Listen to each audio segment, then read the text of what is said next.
Hello, मी आहे शुभांगी. आज मी तुम्हाला सांगणार आहे आमची ॲनिव्हर्सरी कशी सेलिब्रेट केली.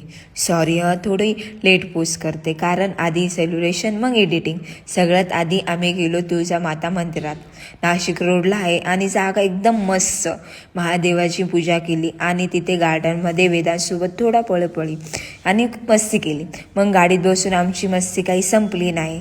मग आम्ही गेलो CCM ला. गेम्स खेळलो आणि मस्त फोटो काढले. मग भूक लागली, मग चॉकलेट केक खाल्ला, चीज सँडविच आणि बर्गर खाल्ला. तिथून आम्ही गेलो कृष्णाकडे. त्यांनी मस्त हेअर वॉश आणि हेअर सेटिंग करून दिलं. आता माझे केस इतके मस्त दिसत आहे की आरशात बघून मी स्वतःला लाईक केलं. शेवटी गेलो आईकडे. तिथे केक कट केला आणि फॅमिली टाईम म्हणजे फुल ऑन सो आम्ही आमची ॲनिव्हर्सरी सिम्पल आणि फुल एन्जॉय केली.